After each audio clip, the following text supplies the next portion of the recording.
మరో breaking news చూస్తున్నాం. ఆంధ్రప్రదేశ్ ముఖ్యమంత్రి వైఎస్ జగన్మోహన్ రెడ్డి నేడు హైదరాబాద్ లో పర్యటించబోతున్నారు. ఉదయం 10 గంటలకు తాడేపల్లిలోని తన నివాసం నుంచి బయలుదేరి హైదరాబాద్ కు చేరుకుంటారు జగన్. అయితే ఆ తర్వాత తుంటి మార్పిడి శస్త్రచికిత్స చేయించుకున్న తెలంగాణ మాజీ సీఎం కేసీఆర్ ను బంజారా హిల్స్ రోడ్ నెంబర్ 14 లో ఆయన నివాసంలో కలిసి జగన్ పరామర్శిస్తారు.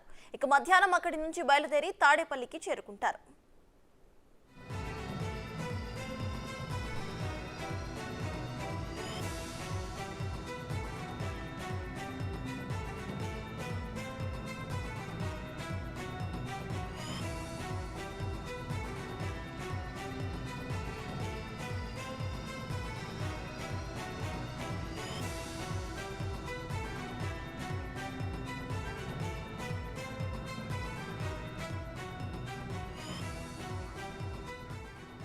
కాగా డిసెంబర్ 8న ఫామ్ హౌస్ లో జారిపడటం కేసీఆర్ తుంటి ఎముకకు తీవ్ర గాయమైంది.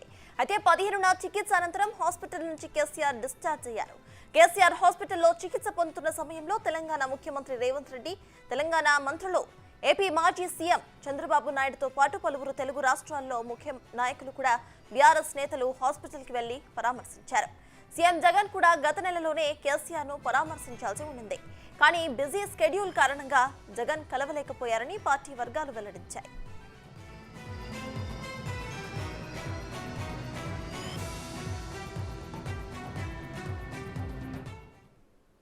అయితే నేడు షర్మిల కాంగ్రెస్ పార్టీలో చేరేందుకు ఢిల్లీ వెళ్లిన తరుణంలో సీఎం జగన్ కేసీఆర్ ని కలుస్తుండటం రాజకీయంగా హాట్ టాపిక్ గా మారింది. మరోవైపు షర్మిల జగన్ మధ్య ఉన్న విభేదాల గురించి కూడా బయటపడుతున్న క్రమంలో నిన్న జగన్ ను కలిసి పెళ్లి కార్డు ఇవ్వటం చర్చనీయాంశంగా మారింది.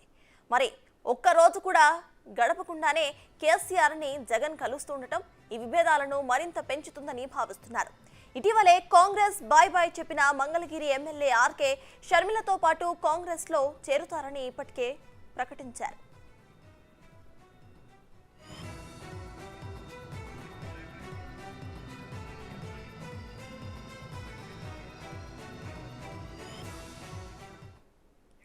ఆంధ్రప్రదేశ్ ముఖ్యమంత్రి వైఎస్ జగన్మోహన్ రెడ్డి ఇవాళైతే హైదరాబాద్ లో పర్యటించబోతున్నారు. ఇదే విషయంపై పూర్తి అప్డేట్స్ మా ప్రతినిధి సైదులు అందిస్తారు.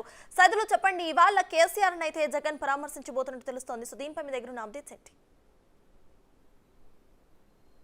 అవును సత్తాజ్, ఈరోజు ఉదయం 11 గంటలకి బంజారాహిల్స్లో ఉన్నటువంటి రోడ్ నెంబర్ 14లో ఉన్నటువంటి కేసీఆర్ నివాసానికి ఆంధ్రప్రదేశ్ ముఖ్యమంత్రి జగన్మోహన్ రెడ్డి తాడేపల్లి క్యాంపు కార్యాలయం నుంచి నేరుగా ఇక్కడ ఎయిర్పోర్ట్కి వచ్చి అక్కడ నుంచి డైరెక్ట్గా బంజారాహిల్స్లో రోడ్ నెంబర్ 14లో ఉన్నటువంటి కేసీఆర్ నివాసానికి చేరుకుంటారు. ఇక్కడ కేసీఆర్ని జగన్మోహన్ రెడ్డి పరామర్శిస్తారు. కాసేపు కూర్చొని లంచ్ కూడా చేసే అవకాశం ఎక్కువ కనిపిస్తుంది. లంచ్ తర్వాత తిరిగి తను విజయవాడకి వెళ్ళిపోతారు. సో ఇది పరామర్శించడానికి ఒకవైపు తన డిసెంబర్ 8వ తారీఖున అక్కడ కేసీఆర్ ఫామ్ హౌస్ ఎర్రవల్లిలో ఉన్నటువంటి అర్ధరాత్రి సమయంలో కాలు జారి కింద పడిన సంగతి అందరికీ తెలిసిన విషయమే. అప్పుడు ఆయన తుంటి ఎముక ఇరిగినప్పుడు ఆయన ఇక్కడ సోమాజిగూడ యశోద ఆసుపత్రిలో అడ్మిట్ అయ్యారు. అడ్మిట్ అయిన తర్వాత అతనికి ఆ చికిత్స కూడా చేయడం జరిగింది. సో తర్వాత డిసెంబర్ 10న మన ముఖ్యమంత్రి రేవంత్ రెడ్డి కూడా వెళ్ళి ఆ కేసీఆర్ను పరామర్శించారు. తర్వాత వరుసగా చాలామంది మంత్రులతో పాటుగా అదేవిధంగా ఉమ్మడి ఆంధ్రప్రదేశ్ మాజీ ముఖ్యమంత్రి అయినటువంటి నారా చంద్రబాబు నాయుడు వీళ్ళందరూ కూడా వచ్చి కేసీఆర్ని హాస్పిటల్లో పరామర్శించారు. సో వాస్తవంగా ఆ హాస్పిటల్లో ఉన్నప్పుడే జగన్మోహన్ రెడ్డి కేసీఆర్ను పరామర్శించాల్సి ఉండగా సో కొంత బిజీ కారణంగా తను అక్కడికి రాలేకపోయాడు. కాకపోతే ఈరోజు తను ఇక్కడికి ఆ కేసీఆర్ నివాసానికి వచ్చి పరామర్శిస్తుండటంతో అది కొంత రాజకీయ ప్రాధాన్యతను సంతరించుకున్నట్టుగా కూడా మనం చెప్పుకోవచ్చు. ఎందుకంటే ఈరోజే షర్మిల కూడా ఢిల్లీకి వెళ్తున్నారు. సో ఢిల్లీలో వైఎస్ఆర్టీపీ పార్టీని కాంగ్రెస్ పార్టీలో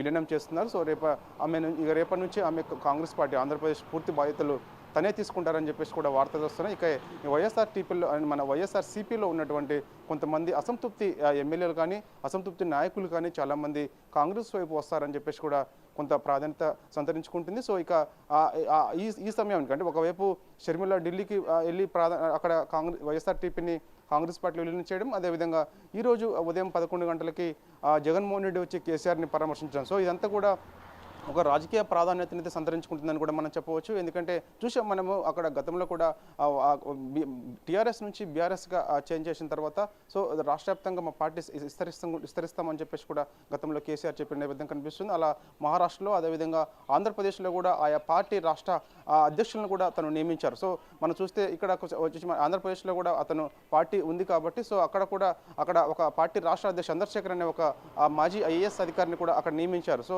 చూడాలి మరి ఒకవేళ రాజకీయాలకు సంబంధించి ఒకవేళ ఎన్నికలు కూడా దగ్గర పడుతున్న నేపథ్యం కనిపిస్తుంది కాబట్టి సో ఇక ఖచ్చితంగా బీఆర్ఎస్ అటు వైఎస్ఆర్సీపీ రెండు కలిసి పనిచేస్తాయా లేదా అనేది కూడా కొంత తెలియాల్సి ఉంది. సో ఇది దానికి కూడా కొంత ప్రాధాన్యత కూడా సంతరించుకుందని చెప్పవచ్చు.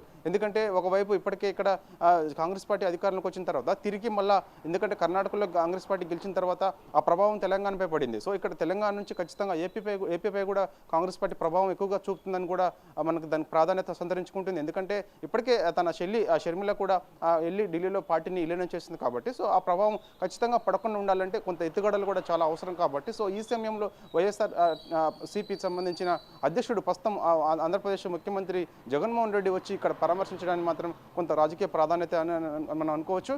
సో ఆయన తాడేపల్లి నివాసం నుంచి క్యాంప్ కరణ్ నుంచి 10 గంటలకి అక్కడ బయలుదేరతారని చెప్పేసి కూడా మనకు సమాచారం అందుతుంది. ప్రత్యేక హెలికాప్టర్లో తను ఇక్కడికి వచ్చిన తర్వాత అక్కడ నుంచి నేరుగా తన నివాసం లోటస్ పాండ్ దగ్గర కూడా వెళ్ళట్లేదని చెప్పేసి కూడా మనకు సమాచారం ఉంటుంది. తను నేరుగా బంజారాహిల్స్ రోడ్ నెంబర్ 14లో ఉన్నటువంటి కేసీఆర్ నివాసానికి తను చేరుకుంటారు, పరామర్శించిన తర్వాత కేసీఆర్తో పాటుగా జగన్మోహన్ రెడ్డి కూడా లంచ్ చేస్తారు. లంచ్ అనంతరం తిరిగి తను నేరుగా మళ్ళీ తాడేపల్లికి వెళ్తాడు. అంటే వాస్తవంగా లోటస్ హైదరాబాద్కి వచ్చిన ప్రతిసారి కూడా తను ఇక్కడికి వచ్చిన ప్రతిసారి కూడా తన నివాసమైనటువంటి లోటస్ పాండ్లో ఉన్నటువంటి జగన్మోహన్ రెడ్డి నివాసానికి వెళ్ళి అక్కడ ఉంటారు ఒక రోజు అని, లేకపోతే అక్కడ కాసేపు ఉండి సేద తీరిన తర్వాత తను వెళ్ళిపోయే పరిస్థితి ఉండేది గతంలో. కానీ ఇప్పుడు ప్రత్యేకించి తాడేపల్లి నుంచి నేరుగా ఇక్కడికి రావడము, కేసీఆర్ని పరామర్శించడం, వెంటనే మళ్ళీ ఇక్కడ లంచ్ అయిపోయిన తర్వాత నేరుగా మళ్ళీ తను తాడేపల్లి వెళ్ళిపోవడం మాత్రము కొంత రాజకీయ ప్రాధాన్యతను సంతరించుకుందని చెప్పవచ్చు. ఎందుకంటే తను ఎందుకు ప్రత్యేకించి తన నివాసానికి కూడా వెళ్ళట్లేదు అనేది కూడా కొంత రాజకీయ వర్గాల్లో చర్చ జరుగుతుంది. ఎందుకంటే చాలా రోజుల తర్వాత ఆయన ఆంధ్రప్రదేశ్ నుంచి తెలంగాణకు వస్తున్నాడు. సో గతంలో కూడా వచ్చేవాడు కానీ కొంత బిజీ షెడ్యూల్ కారణంగా ఈ సమయంలో వస్తున్నాడు.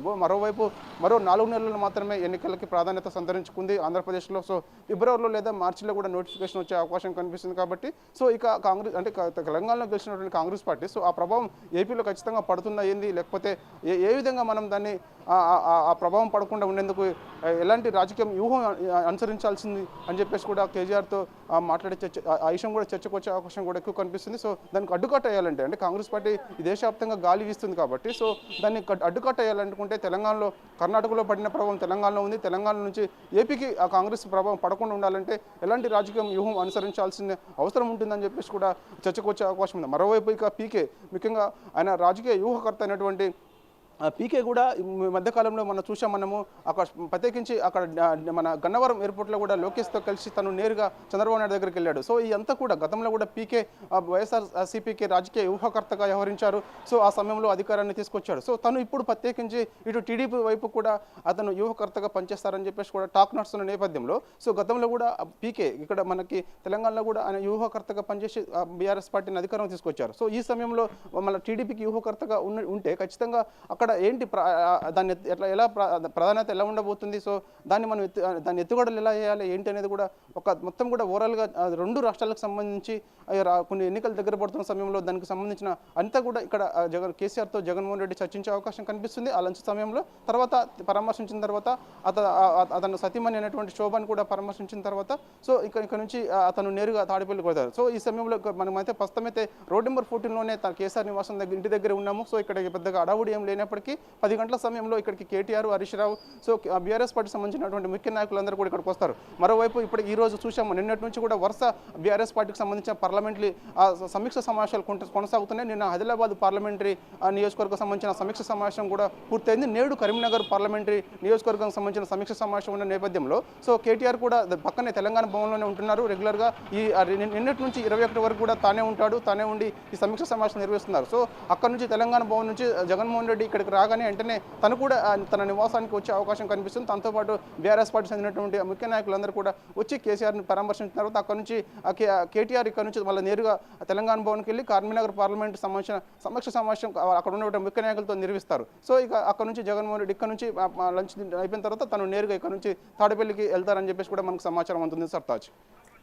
Right, thank you Saidulu.